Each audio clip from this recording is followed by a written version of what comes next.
परमेश्वर में अपने विश्वास में लोग भविष्य के लिए आशीर्वाद पाने की खोज करते हैं। यह उनकी आस्था में उनका लक्ष्य होता है। सभी लोगों की यही अभिलाषा और आशा होती है, लेकिन उनकी प्रकृति के भीतर के भ्रष्टाचार का हाल परीक्षण के माध्यम से किया जाना चाहिए। जिन जिन पहलुओं में तुम शुद्ध नहीं किए गए हो, इन पहलुओं में तुम्हें परिष्कृत किया जाना चाहिए। यह परमेश्वर की व्यवस्था है। परमेश्वर तुम्हारे लिए एक वातावरण बनाता है, परिष्कृत होने के लिए बाध्य करता है, जिससे तुम अपने खुद के भ्रष्टाचार को जान जाओ। अंततः तुम उस बिंदु पर पहुंच जाते हो जहां तुम मर जाना और अपनी योजनाओं और इच्छाओं को छोड़ देना और परमेश्वर की सार्वभौमिकता और व्यवस्था के प्रति समर्पण करना अधिक पसंद करते हो। इसीलिए अगर लोगों को कई वर्षों का शुद्धिकरण नहीं मिलता है, अगर वे एक हद तक पीड़ा नहीं सहते हैं, तो वे अपनी सोच और हृदय में देह के भ्रष्टाचार के बंधन से बचने में सक्षम नहीं होंगे। जिन भी पहलुओं में तुम अभी भी शैतान के बंधन के अधीन हो, जिन भी पहलुओं में तुम अभी भी अपनी इच्छाएं रखते हो, जिनमें तुम्हारी अपनी मांगे हैं, यही वे पहलू हैं जिनमें तुम्हें कष्ट उठाना होगा। केवल दुख से ही सबक सीखा जा सकता है, जिसका अर्थ है सत्य पाने और परमेश्वर के इरादे को समझने में समर्थ होना। वास्तव में कई सत्यों को कष्टदायक परीक्षणों के अनुभव से समझा जाता है। कोई भी व्यक्ति एक आरामदायक और सहज परिवेश में या अनुकूल परिस्थिति में परमेश्वर की इच्छा नहीं समझ सकता है। परमेश्वर की सर्वशक्तिमत्ता और बुद्धि को नहीं पहचान सकता है। परमेश्वर के धर्मी स्वभाव की सराहना नहीं कर सकता है। यह असंभव होगा। इस अंश को पढ़कर मुझे अपनी बीमारी का अनुभव याद आ गया। उस दौरान मैंने थोड़ी पीड़ा सही और काफ़ी आंसू बहाए, मगर मैंने कुछ सत्य को समझा। अपनी आस्था में बहुत ज़्यादा आशीष की चाह रखना बंद कर दिया। मैंने इस बीमारी से कुछ सबक सीखे और महसूस किया कि ये भी परमेश्वर का आशीष है। मैंने 2010 में सर्वशक्तिमान परमेश्वर के अंत के दिनों का कार्य को स्वीकार किया था। उस वक्त मैं हाई स्कूल में ही था। परमेश्वर के वचनों से मुझे पता चला कि इंसान को परमेश्वर ने बनाया है। परमेश्वर में विश्वास रखना और उसकी आराधना करना ही सही मार्ग है। यही मार्ग सबसे अहम और सार्थक है। मैंने कलीसिया की सभाओं में जाना शुरू कर दिया। चाहे कैसा भी मौसम हो, मैंने एक भी सभा नहीं छोड़ी। मैंने अपने दोस्तों और रिश्तेदारों में सुसमाचार का प्रचार करने में कोई कसर नहीं छोड़ी। मैं हर दिन संतुष्टि और सुकून महसूस करता था। एक साल बाद मैं एक चेकअप के लिए अस्पताल गया तो पता चला कि मुझे हेपेटाइटिस बी नाम की बीमारी है। डॉक्टर ने कहा कि इसका इलाज करना मुश्किल है। साथ ही कहा कि बुरी स्थिति में ये कैंसर का रूप भी ले सकती है। अचानक मिली इस बीमारी की खबर से मैं पूरी तरह सुन्न पड़ गया। मेरा चेहरा ठंडा पड़ गया और मेरे हाथ कांपने लगे। अचानक मेरा भविष्य अनिश्चित लगने लगा। उस दिन अपने घर लौटते वक्त मुझे काफ़ी निराशा महसूस हुई। मैं जार जार रोता रहा। मैं खुद से यही कहता रहा, मुझे ये बीमारी कैसे हो सकती है? मैं भी दूसरों की तरह स्वस्थ क्यों नहीं हो सकता? उस समय मेरी सोच थी कि अगर मैं परमेश्वर में विश्वास करता हूँ तो वो मुझे बीमारी से बचाएगा। परमेश्वर के घर में सुकून से अपना कर्तव्य निभाना शानदार होगा। मगर अब मैं बीमार हूँ। मुझे ये भी नहीं पता कि मैं ठीक हो पाऊँगा या नहीं, और अगर ये बुरी स्थिति में पहुँच गया तो मेरी जान भी जा सकती है। इन विचारों ने मुझे काफ़ी परेशान कर दिया और मैं कई बार परमेश्वर के सामने प्रार्थना करने गया। मैंने परमेश्वर से आस्था और शक्ति मांगी कि वो अपनी इच्छा को समझने में मेरा मार्गदर्शन करे और मुझे प्रबुद्ध करे, ताकि मैं इस स्थिति से निकलने का तरीका जान सकूं। जब मेरे भाई बहनों को पता चला तो वे मेरी मदद के लिए आगे आए और मुझे परमेश्वर के वचनों का ये अंश पढ़कर सुनाया। बीमारी का होना परमेश्वर का प्रेम ही है और निश्चित ही उसमें उसके नेक इरादे निहित होते हैं। हालांकि हो सकता है कि तुम्हारे शरीर को कुछ पीड़ा सहनी पड़े, लेकिन कोई भी शैतानी विचार मन में मत लाओ। बीमारी के मध्य परमेश्वर की स्तुति करो और अपनी स्तुति के मध्य परमेश्वर में आनंदित हो। बीमारी की हालत में निराश ना हो, खोजते रहो और हिम्मत ना हारो, और परमेश्वर तुम्हें अपने प्रकाश से रोशन करेगा। आयुब का विश्वास कैसा था? सर्वशक्तिमान परमेश्वर एक सर्वशक्तिशाली चिकित्सक है। बीमारी में रहने का मतलब बीमार होना है, परंतु आत्मा में रहने का मतलब स्वस्थ होना है। जब तक तुम्हारी एक भी सांस बाकी है, परमेश्वर तुम्हें मरने नहीं देगा। इस अंश को पढ़कर मुझे पता चला कि मेरा अच्छी या बुरी स्थिति में होना परमेश्वर के हाथ में है। हर चीज़ पर परमेश्वर का राज है। मेरी सारी चिंता और जल्लाहट पूरी तरह से बेकार थी। अब जबकि मुझे बीमारी हो चुकी थी, मुझे सच में परमेश्वर पर भरोसा करना होगा। मेरी हालत बेहतर हो या ना हो, मैं परमेश्वर को दोष नहीं दे सकता, बल्कि मुझे उसकी सत्ता के आगे समर्पण करना होगा। तब से मैंने अपनी बीमारी के बारे में परमेश्वर से काफ़ी प्रार्थना की और मैंने इसका इलाज भी कराया। 6 महीने बाद मैं एक और चेकअप के लिए अस्पताल गया। डॉक्टर ने कहा कि मेरी हालत ठीक हो रही है और अब बीमारी काबू में आ रही है। अब मुझे और इलाज की ज़रूरत नहीं है। ये सुनकर मैं काफ़ी रोमांचित हुआ। मैं बस यही कहता रहा, परमेश्वर का धन्यवाद, परमेश्वर का धन्यवाद। मुझे वाकई नहीं पता था कि परमेश्वर से क्या कहूँ, मगर ये जानता था कि ये उसकी दया और आशीष है। 2012 में मैं कॉलेज गया, मगर कैंपस में सुसमाचार साझा करने के कारण मेरी रिपोर्ट कर दी गई। मुझे कॉलेज से निकाल दिया गया। वो मेरे लिए वाकई बहुत मुश्किल वक्त था। आखिर मैं 12 साल तक कड़ी मेहनत से पढ़ाई करके वहाँ तक पहुँचा था, मगर फिर मैंने देहधारी परमेश्वर के बारे में सोचा, जो इंसान को बचाने के लिए सत्य व्यक्त करते हुए कार्य कर रहा था। हमें सिर्फ तभी बचाया जा सकता है जब हम परमेश्वर में विश्वास करें और सत्य की खोज करें। भीषण आपदाएं जल्द ही आने वाली है। मुझे डर था कि अगर मैंने अपना कर्तव्य नहीं किया और अच्छे काम नहीं किए तो मुझे निकाल दिया जाएगा। मैंने सोचा मैं कॉलेज के बारे में नहीं सोचूंगा, बस सत्य की खोज में ध्यान दूंगा और कलीसिया में अपना कर्तव्य निभाऊंगा। कुछ दिनों के बाद मैंने घर छोड़ दिया और कलीसिया में अपना कर्तव्य निभाने लगा। चाहे मुझे जो भी जिम्मेदारी दी जाती, मैं बिना कोई शिकायत किए उसे खुशी से स्वीकार करता।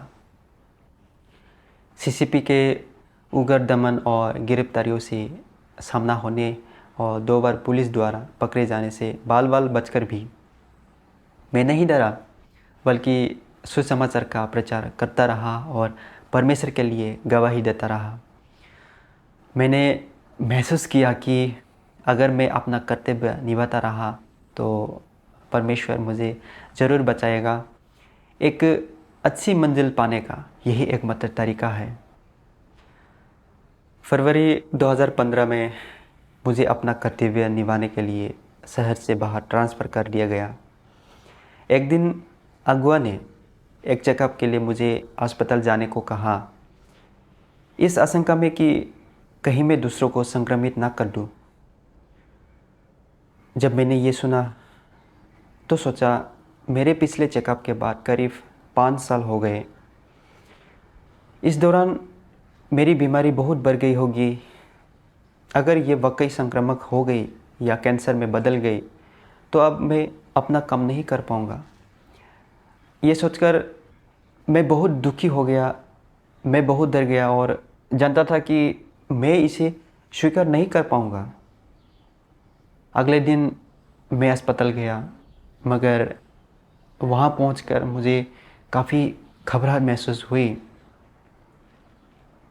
मैंने सोचा अगर मेरी बीमारी कैंसर में बदल गई होगी या अब काफ़ी संक्रामक हो गई होगी तो क्या वे यहाँ मेरा इलाज कर पाएंगे? अगर वे मेरा इलाज नहीं कर पाएँ तो मैं क्या करूँगा? उस वक्त मैंने परमेश्वर से प्रार्थना की और कहा कि चाहे जो भी हो मैं उसकी आज्ञा का पालन करूँगा। मगर तभी डॉक्टर ने कहा कि मुझे दिल की धड़कन की समस्या एरिथमिया है। मैं एक बार फिर ये सोचकर चिंता में डूब गया, क्या ये बीमार होने का संकेत है?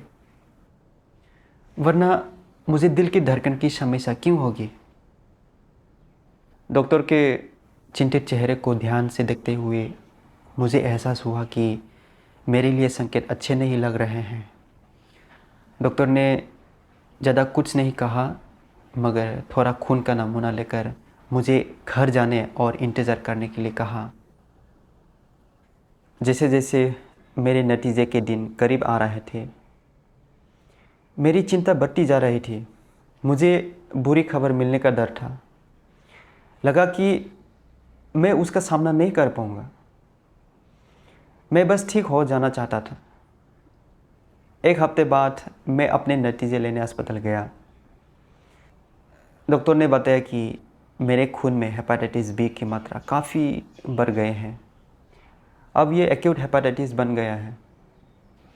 उसने कहा कि ये बहुत ही संक्रामक है और मुझे तुरंत इलाज की ज़रूरत है।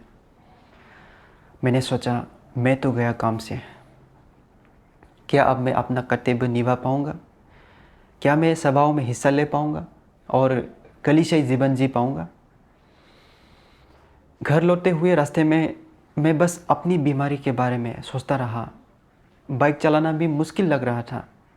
वापस लौटकर इलाज के बारे में ऑनलाइन खोज करते हुए मैंने पढ़ा कि एक्यूट हेपेटाइटिस की वजह से लोग कोमा में जा सकती है और फिर कुछ ही दिनों में मौत भी हो सकती है। मैं भय से काँप उठा और सोचा, क्या मेरे साथ भी ऐसा होगा? अगर मैं सच में इस तरह मर गया तो क्या ये मेरी आस्था का अंत नहीं होगा? दूसरे सभी भाई बहन कितने स्वस्थ हैं, सिर्फ मैं ही बीमार क्यों हूँ? मैं दूसरों से इतना अलग क्यों हूँ?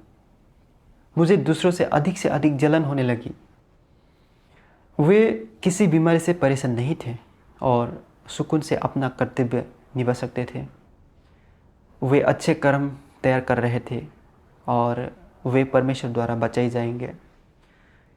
दूसरी तरफ मैं बीमार था। मुझे कोई अंदाज़ा नहीं था कि फिर से अपना कर्तव्य निभा पाऊंगा भी या नहीं। अगर नहीं तो क्या मुझे त्याग दिया जाएगा और मैं आपदाओं में डूब जाऊंगा? अपनी आस्था के कारण मुझे कॉलेज से निकाल दिया गया और मैंने दुनिया में अपना भविष्य खो दिया। मेरा कभी कोई साथी नहीं रहा और अपने कर्तव्य के लिए मैंने घर भी छोड़ दिया। अगर परमेश्वर ने मुझे त्याग कर हटा दिया तो क्या इसका मतलब ये नहीं कि इतने सालों की आस्था में मैंने जो भी किया सब बेकार हो गया? अब अगर मैं घर गया तो सीसीपी मुझे गिरफ्तार कर लेगी, मुझे पकड़कर जेल में डाल दिया जाएगा। इन विचारों ने मुझे अधिक से अधिक परेशान और निराश कर दिया। मैंने सोचा, परमेश्वर क्या तुम मुझे उजागर करने और हटाने के लिए इस बीमारी का इस्तेमाल कर रहे हो? मेरी आंखों से आंसू बहते रहे। मैं काफ़ी कमज़ोर महसूस कर रहा था। अपने काम में या कुछ भी करने में मन नहीं लग रहा था। मुझे खाने का भी मन नहीं करता था। मैं पूरी तरह थका हुआ लग रहा था। अपनी पीड़ा में मैंने परमेश्वर के सामने जाकर प्रार्थना की, सर्वशक्तिमान परमेश्वर, मुझे बहुत कमज़ोरी महसूस हो रही है। और मैं काफ़ी पीड़ा में हूँ। मैं लगातार अपने भविष्य के बारे में सोच रहा हूँ। मुझे लगता है कि अब मेरी कोई मंजिल नहीं है। प्रिय परमेश्वर, मैं जानता हूँ कि तुमने मेरे अंदर ये बीमारी आने दी है। कृपा करके मुझे प्रबुद्ध करो और राह दिखाओ ताकि मैं तुम्हारी इच्छा को समझ सकूं। फिर परमेश्वर के वचनों का ये अंश मुझे याद आया। सभी लोगों के लिए शुद्धिकरण कष्टदायी होता है और उसे स्वीकार करना बहुत कठिन होता है, परंतु शुद्धिकरण के दौरान ही परमेश्वर मनुष्य के समक्ष अपना धर्मी स्वभाव स्पष्ट करता है और मनुष्य से अपनी अपेक्षाएं सार्वजनिक करता है और अधिक प्रबुद्धता, अधिक वास्तविक कांच छांट और व्यवहार प्रदान करता है। तथ्यों और सत्य के बीच की तुलना के माध्यम से वो मनुष्य को अपने और सत्य के बारे में बृहत्तर ज्ञान देता है और उसे परमेश्वर की इच्छा की ओर अधिक समझ प्रदान करता है और इस प्रकार उसे परमेश्वर के प्रति सच्चा और शुद्ध प्रेम प्राप्त करने देता है। शुद्धिकरण का कार्य करने में परमेश्वर के ये लक्ष्य है उस समस्त कार्य के जो परमेश्वर मनुष्य में करता है अपने लक्ष्य और अपना अर्थ होता है। परमेश्वर निरर्थक कार्य नहीं करता और ना ही वो ऐसा कार्य करता है जो मनुष्य के लिए लाभदायक ना हो। शुद्धिकरण का अर्थ लोगों को परमेश्वर के सामने से हटा देना नहीं है और ना ही इसका अर्थ उन्हें नरक में नष्ट कर देना है, बल्कि इसका अर्थ है शुद्धिकरण के दौरान मनुष्य के स्वभाव को बदलना, उसके इरादों को बदलना, उसके पुराने विचारों को बदलना, परमेश्वर के प्रति उसके प्रेम को बदलना और उसके पूरे जीवन को बदलना। इन वचनों पर विचार करके मैं समझ गया कि इस बीमारी के पीछे परमेश्वर की नेक इच्छा है। वो इस परिस्थिति के ज़रिए मेरी भ्रष्टता उजागर कर मेरी मदद कर रहा था ताकि मैं खुद को जान सकूं और सबक सीख सकूं। मैंने सोचा कि कैसे परमेश्वर ने आयुब के सामने उन परीक्षणों को आने दिया था। भले ही आयुब ने शारीरिक पीड़ा सही, मगर परमेश्वर ने उसका जीवन लेने के लिए नहीं, बल्कि उसकी आस्था को पूर्ण बनाने और परमेश्वर को बेहतर ढंग से जानने में उसकी मदद के लिए ऐसा किया था। परमेश्वर द्वारा मुझे बीमार करने का कारण ये नहीं था कि वो मुझे उजागर करके हटाना चाहता था, बल्कि मेरी आस्था के धब्बों को साफ करने और उससे प्रेम करके उसकी आज्ञा पालन करने लायक बनाने के लिए ऐसा कर रहा था। मैं परमेश्वर को दोष नहीं दे सकता, बल्कि मुझे अपनी आस्था के पीछे की गलत मानसाओं और परमेश्वर की अवज्ञा और प्रतिरोध के अपने तरीक़ों की जांच करनी होगी। परमेश्वर की इच्छा को समझकर मुझे काफ़ी सकारात्मक महसूस हुआ। मैंने परमेश्वर से एक बार फिर प्रार्थना की, खुद को शांत किया और थोड़ा आत्मचिंतन किया। अपनी इस कोशिश में मैंने परमेश्वर के इन वचनों को पढ़ा। बहुत से लोग केवल इसलिए मुझ पर विश्वास करते हैं कि मैं उनको चंगा कर सकता हूँ। बहुत से लोग सिर्फ इसीलिए मुझ पर विश्वास करते हैं कि मैं उनके शरीर से अशुद्ध आत्माओं को निकालने के लिए अपनी शक्तियों का इस्तेमाल करूँगा। और बहुत से लोग मुझसे बस शांति और आनंद प्राप्त करने के लिए मुझ पर विश्वास करते हैं। बहुत से लोग मुझसे सिर्फ और अधिक भौतिक संपदा मांगने के लिए मुझ पर विश्वास करते हैं। बहुत से लोग मुझसे सिर्फ इस जीवन को शांति से गुजरने और आने वाले संसार में सुरक्षित और स्वस्थ रहने के लिए मुझ पर विश्वास करते हैं।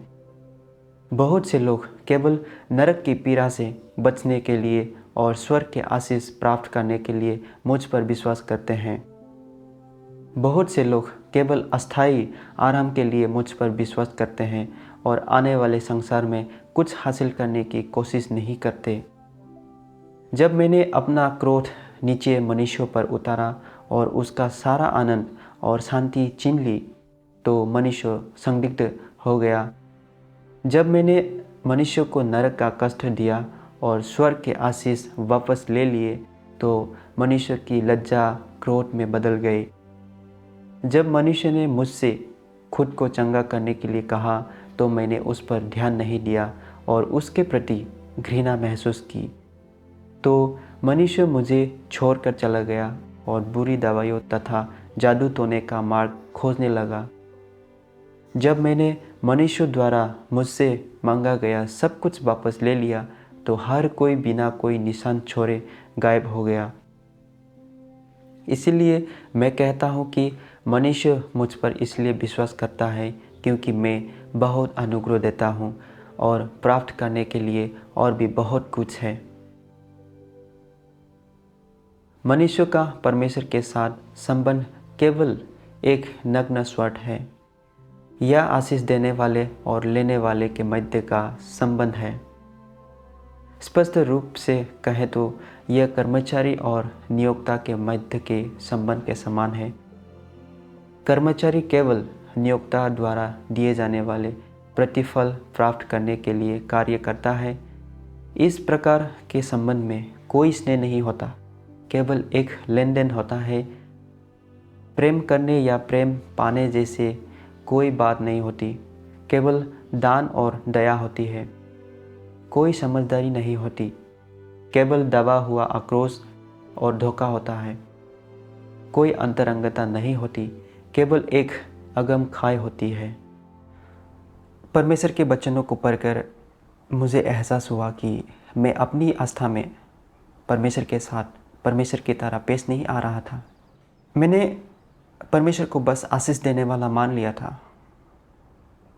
यही कारण था कि जब मैं बीमार हुआ तो सबसे पहले मैंने भविष्य की संभावनाओं के बारे में सोचा और ये सोचा कि मैं ठीक हो पाऊंगा या नहीं।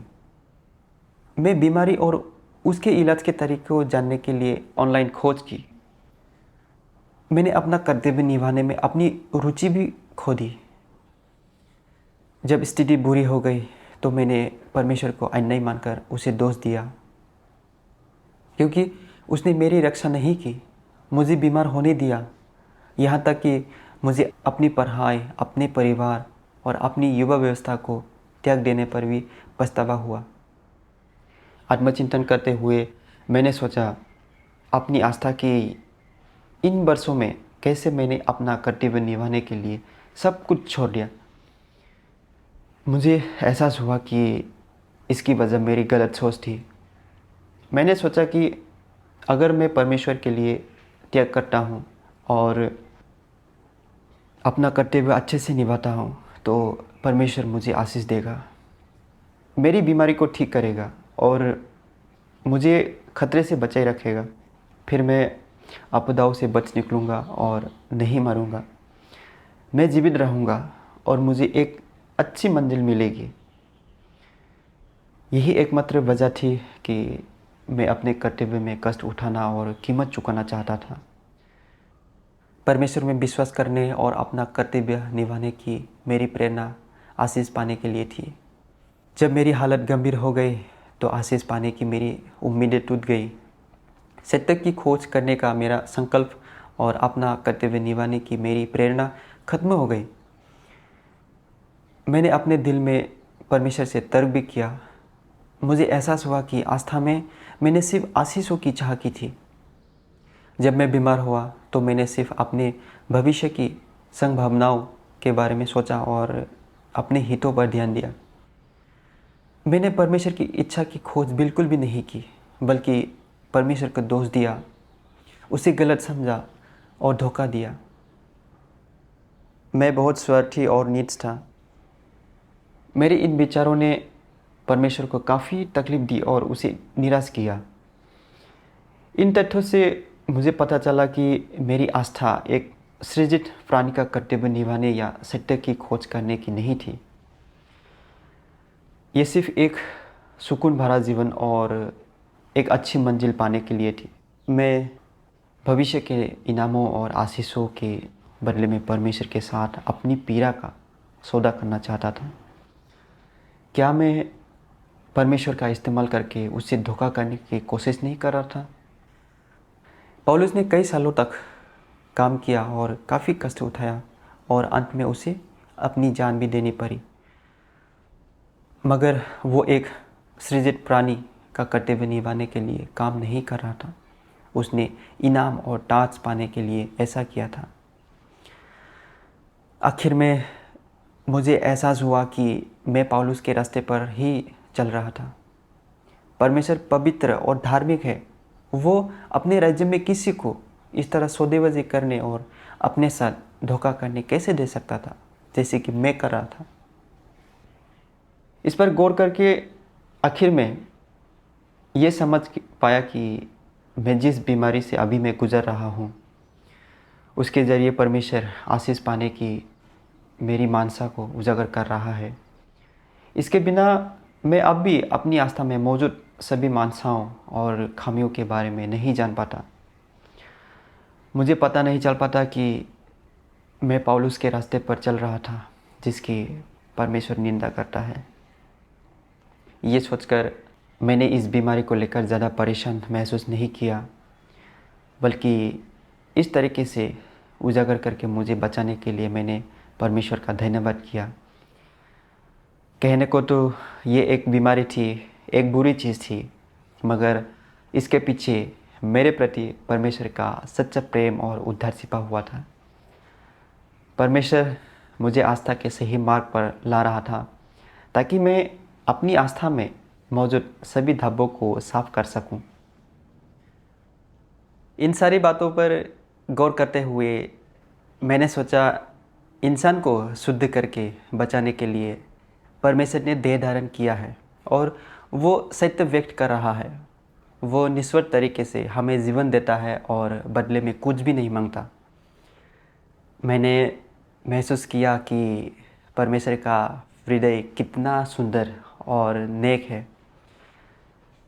फिर मैंने खुद के बारे में सोचा। मैंने परमेश्वर के अनुग्रह और आशीषों का आनंद लिया। परमेश्वर के वचनों का इतना अधिक सिंचन और पोषण पाया, मगर परमेश्वर के प्रेम का मूल्य चुकाने के लिए कुछ भी नहीं सोचा। अपने कर्तव्य में परमेश्वर के साथ सौदेबाजी की और बीमार होने पर परमेश्वर को दोष दिया और उसे गलत समझा। इस विचार से मुझे काफ़ी शर्मिंदगी महसूस हुई। इतना स्वार्थी और नीच होने के कारण मुझे खुद से नफरत हो गई। परमेश्वर लगातार मेरे अंतर्दम विचारों की जांच कर रहा था, जबकि शैतान मेरे व्यवहार पर नज़र रखे हुए थे। मैं शैतान के हाथों की कठपुतली नहीं बन सकता था। मुझे परमेश्वर के पक्ष में खड़ा होना चाहिए, उसकी व्यवस्थाओं के प्रति समर्पित होना चाहिए और पाठों को अच्छी तरह सीखना चाहिए। फिर मैंने परमेश्वर से प्रार्थना की। मैंने कहा, परमेश्वर, मैं आशीष पाने की अपनी इच्छा को त्यागना चाहता हूँ और अब अपने भविष्य के बारे में नहीं सोचना चाहता। चाहे मेरी हालत ठीक हो या ना हो, मैं तुम्हारी आज्ञा का पालन करना चाहता हूँ। चाहे मेरी हालत ठीक हो या ना हो, मैं तुम्हारी आज्ञा का पालन करना और तुम्हारे लिए गवाही देना चाहता हूँ, ताकि शैतान को शर्मिंदा कर सकूँ। प्रार्थना करने के बाद मुझे काफ़ी सुकून महसूस हुआ और अब मैंने अपने बारे में अधिक सोचना बंद कर दिया। फिर मैंने परमेश्वर के वचनों का एक अंश पढ़ा। परमेश्वर हमें जीने देता है, इसलिए हमें अपने कर्तव्यों को अच्छी तरह से निभाना चाहिए। हमारे जीवन का प्रत्येक दिन एक दिन का कर्तव्य है जो हमें करना होगा। हमें परमेश्वर के आदेश को अपना सबसे महत्वपूर्ण कार्य मानना चाहिए और अपने कर्तव्यों का निर्वहन ऐसे करना चाहिए जैसे कि वे जीवन के सबसे बड़े मुद्दे हो। यद्यपि हम अपने कर्तव्यों के परिपूर्ण समापन का अनुसरण ना भी करें, तो भी हम अपने विवेक के अनुसार कार्य करें, जिससे शैतान हमारे खिलाफ आरोप लगाने में असमर्थ हो जाए तथा अपनी अंतरात्मा में किसी अपराध बोध के बिना हम परमेश्वर को संतुष्ट कर सकें और हमें कोई भी पछतावा ना रहे। परमेश्वर में विश्वास करने वाले व्यक्ति को अपनी कर्तव्य को इसी दृष्टिकोण से देखना चाहिए। मुझे नहीं पता था कि मैं ठीक हो पाऊंगा भी या नहीं, मगर मैं परमेश्वर के दिए हुए कर्तव्य को पूरा कर सकता था। उसके बाद मैंने अपनी बीमारी को रुकावट नहीं बनने दिया और पूरे दिल से अपना कर्तव्य निभाने लगा। मैं अपनी बीमारी के बारे में जानने के लिए वापस अस्पताल गया। डॉक्टर ने कहा कि मेरी हालत बेहतर है और मेरा लीवर सामान्य तरीके से काम कर रहा है। मेरे खून में काफ़ी संक्रमण था, मगर बाकी सब कुछ ठीक था। डॉक्टर ने कहा कि मुझे फ़िक्र नहीं करनी चाहिए और मुझे बस सामान्य इलाज की ज़रूरत है। डॉक्टर के ये कहने पर मैंने मन ही मन परमेश्वर को धन्यवाद किया। मैंने महसूस किया कि परमेश्वर मुझ पर दया कर रहा है। मैं कितना स्वार्थी और नीच था, सिर्फ अपने फ़ायदे की सोच रहा था। थोड़ा कर्तव्य निभाने के बदले में परमेश्वर से कुछ पाना चाहता था। उससे धोखा करके उसे नाराज़ कर रहा था, मगर उसने मेरी विद्रोहशीलता को अनदेखा कर दिया। वो मुझे प्रबुद्ध करने और राह दिखाने के लिए अपने वचनों का इस्तेमाल करता रहा, ताकि मैं उसके कार्य का अनुभव कर सकूं। अपनी आस्था में मौजूद अपनी गलत सोच और मानसाओं को जान सकूं। मैंने सच में महसूस किया कि परमेश्वर का प्रेम कितना महान है। उसके बाद मैंने अपना कर्तव्य निभाने पर पूरा ध्यान दिया। मैंने सोचा कि इस बीमारी के ज़रिए मैंने कुछ सबक सीखे हैं और मेरा आध्यात्मिक कद थोड़ा बढ़ गया है। इसलिए जब परमेश्वर ने मेरे लिए एक और परीक्षण की व्यवस्था की, तो एक बार फिर उजागर किए जाने पर मैं हैरान रह गया। 1 महीने बाद मेरी अगुआ ने एक और चेकअप के लिए मुझे अस्पताल जाने को कहा। उसने कहा कि अगर मेरी बीमारी बहुत अधिक संक्रामक हुई तो मुझे दूसरों से अलग होकर अपनी ज़िंदगी जीनी होगी। उसे ऐसा कहते सुनकर मैं काफ़ी परेशान हो गया, जैसे कि मेरी छाती पर कोई भारी बोझ आ पा रहा हो। मेरा मन तेज़ी से सोचने लगा, अगर मुझे दूसरों से अलग रखा गया तो मैं सभाओं में नहीं जा पाऊँगा या कलीसियाई जीवन नहीं जी पाऊँगा। अगर मैं किसी दिन ज़्यादा ही बीमार हो गया और इसके बारे में कोई भी ना जान पाया तो मैं क्या करूँगा? जब भीषण आपदाएं आएंगी, सभी भाई बहन एक साथ सहभागिता करेंगे, एक दूसरे की मदद और सहयोग करेंगे, मगर मैं बस खुद के भरोसे रहूँगा। क्या मैं मजबूती से खड़ा रह पाऊँगा? मैंने जितना अधिक इसके बारे में सोचा, उतना ही निराश हो गया। अगुआ ने मुझसे सहभागिता की और मुझसे परमेश्वर की सत्ता के प्रति समर्पित होना सीखने के लिए कहा। उसने कहा कि इन हालत में मुझे परमेश्वर की इच्छा को जानने की कोशिश करनी चाहिए और अय्यूब की तरह चाहे आशीष मिले या आपदा, हर हाल में परमेश्वर का गुणगान करना चाहिए।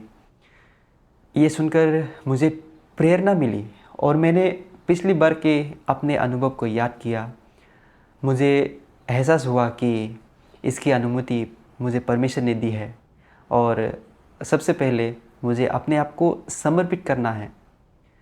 फिर मैंने परमेश्वर के वचनों के पाठ का ये वीडियो देखा।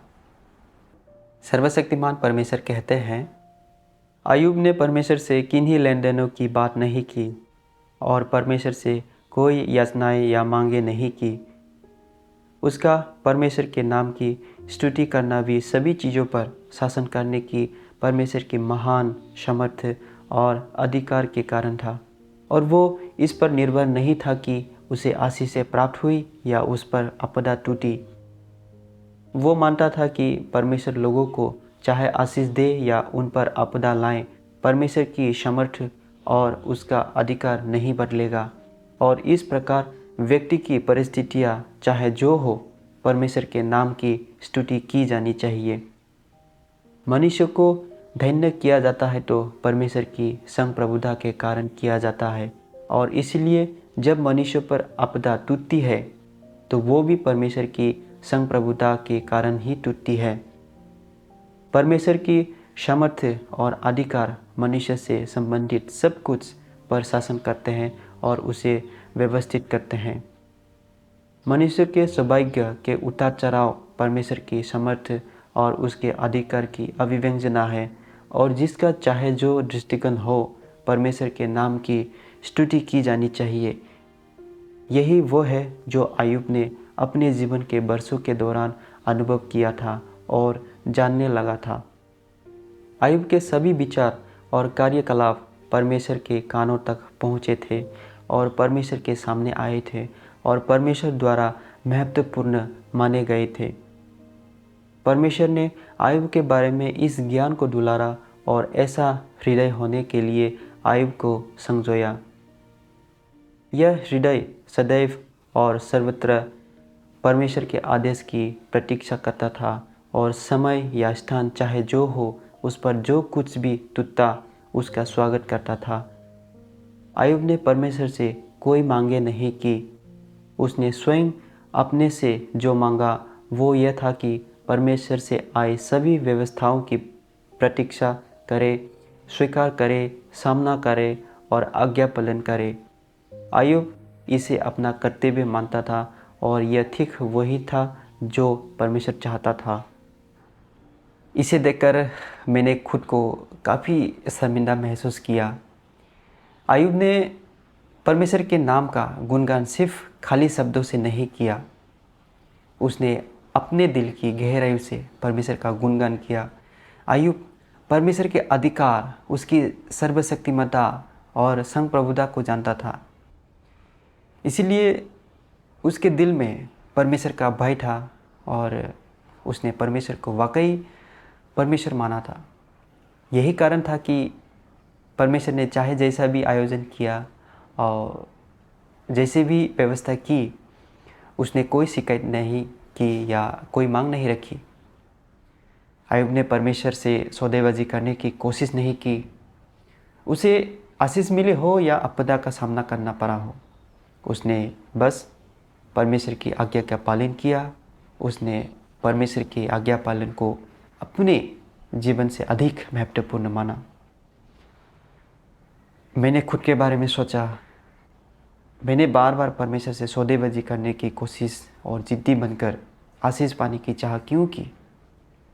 क्योंकि मेरे दिल में परमेश्वर के लिए जगह नहीं थी और मैंने अपने दिल में परमेश्वर का भय नहीं माना। मैंने अपने भविष्य की संभावनाओं और आशीष पाने को काफ़ी महत्व दिया। यही कारण था कि जब मैं बीमार पड़ा तो मैंने परमेश्वर के सामने बिल्कुल भी समर्पण नहीं किया।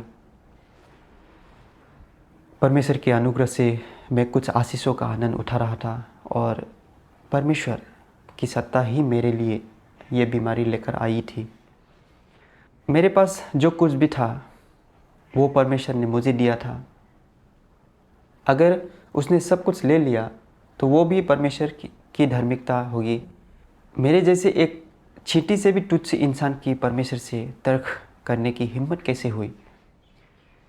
इसीलिए मैंने परमेश्वर के सामने संकल्प लिया कि मैं उसके आयोजनों और व्यवस्थाओं के प्रति समर्पित होने को तैयार हूँ। अगर मुझे दूसरों से अलग होना पड़ा तो भी कोई बात नहीं। परमेश्वर मुझे जहाँ चाहे रखे, भले ही आपदा आए, मैं शिकायत नहीं करूँगा। मैं जहाँ भी रहूँगा परमेश्वर के प्रेम का मूल्य चुकाने के लिए अपना कर्तव्य निभाता रहूँगा। बाद में मैं अपने चेकअप के लिए अस्पताल गया।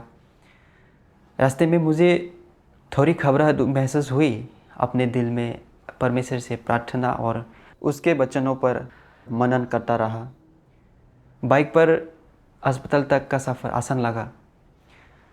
वहाँ पहुँचने पर डॉक्टर ने कहा, बधाई हो, पिछले महीने आपके 1 मिलीमीटर खून में वायरस की मात्रा 1.7 मिलियन थी। अब ये सिर्फ 507,000 रह गई और अब आप ज़्यादा संक्रामक नहीं रहे। उसने कहा कि सिर्फ 1 महीने में वायरस की संख्या इतनी कम होना बहुत ही बड़ी बात है। यह सुनकर मैंने परमेश्वर का बहुत अधिक आभार माना। वो बिल्कुल मेरे पास था, सभी चीज़ों की व्यवस्था कर रहा था। वो कितना अद्भुत और व्यवहारिक है। इस बीमारी के अनुभव ने आशीष पाने की मेरी इच्छा और मेरी नीड्स मानसाएं बिल्कुल स्पष्ट कर दी। मुझे अपने अनुसरण की गलत सोच और मेरे भ्रष्ट स्वभावों की कुछ समझ हासिल हुई। मुझे परमेश्वर की संप्रभुता की व्यवहारिक समझ भी हासिल हुई। ये सब न्याय और ताड़ना के अनुभव से आया। अब मैं ये नहीं सोचता कि मैं हेपेटाइटिस से पूरी तरह मुक्त कब होऊंगा। अब मैं बस परमेश्वर के आयोजनों और व्यवस्थाओं के प्रति समर्पित होना चाहता हूँ और इस स्थिति में रहते हुए मैं अच्छे से अपना कर्तव्य निभाना चाहता हूँ। परमेश्वर का धन्यवाद।